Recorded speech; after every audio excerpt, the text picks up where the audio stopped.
On retiendra, parce que c'est une zone algorithmique hein, où il y a beaucoup d'activités algorithmiques. Si le prix revient dessus, c'est comme un aimant. On a un doji qui s'est formé, un doji ghost, ghost doji, mèche en haut, mèche en bas équivalent, sur la moyenne mobile,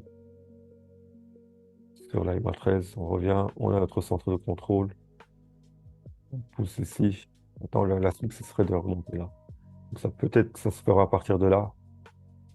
Et on pourra travailler ça, on va voir juste après avec le centre opérateur comment on peut exploiter. C'est un peu tôt. J'attendrai de revenir sur le S100, sur vous savez, le corps du doji. Là, ça peut être intéressant pour un trade qui a un peu plus de profondeur par rapport à la MA13. Réaction, confirmation, puis un trade en toute sérénité. On a deux comptes, on a deux spécial hits, mais celui était MFDI, mais celui-ci était plus important. Il a un long corps, longue mèche, très important. Et donc, vous voyez que c'est pas invalidé parce que le prix revient dessus.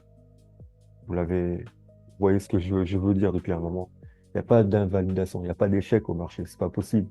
Si on parle d'échec, on parle d'une stratégie faite main par la main de l'homme. L'homme a imaginé une stratégie, il a mis en place et il trade et il l'utilise en plus à sa manière, avec son style. Donc c'est normal qu'il y ait des échecs.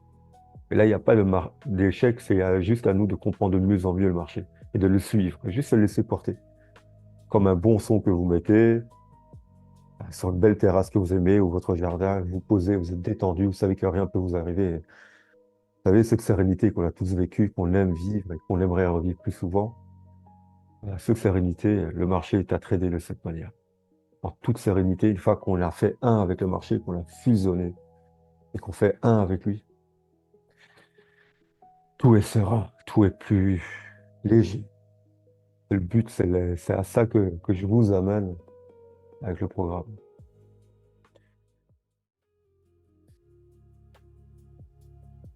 Et re- le retour sur lequel elle a la catalyse ici. Ok.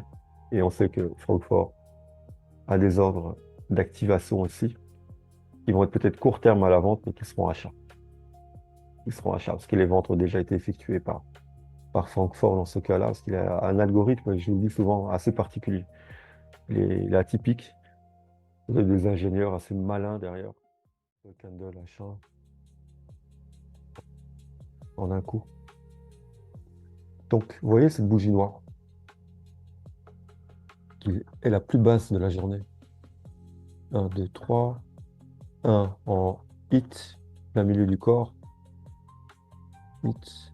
Et celle-ci. La prochaine, c'est clôture en noir.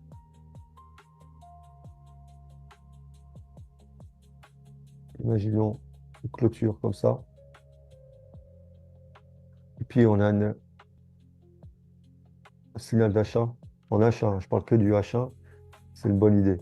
Ou alors, en achat, c'est plutôt souvent une bougie noire qui clôture plus haut, clôture ici.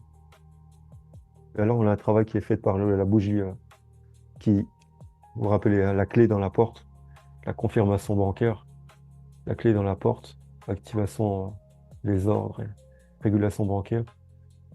Et là, on descend en M15.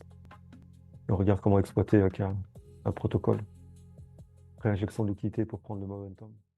Je laisse le trade pour l'instant. Je verrai sur Francfort ce qui va se passer. Et cette bougie noire ici. Ouais, c'est très haut, hein. Ça, c'est la plus haute. Ici, P3. Est-ce que c'est l'extension le prix le plus haut qui a été créé par les protocoles 3? Hmm. On va avoir quelque chose ici sur un signal clair. On pourrait, parce que c'est possible qu'ils ne reviennent pas tout de suite, hein, qu'ils continuent, qu'ils retravaillent encore sur les catalyseurs de jeudi. Donc, on pourrait avoir ici une activité avec un signal clair. En M15, regardez entre M15 et M5. Il faudra jouer entre les deux. Anticiper peut-être en M5 avant. On est trop tôt maintenant, mais ouais, ça peut être intéressant. On va trade ici en P3.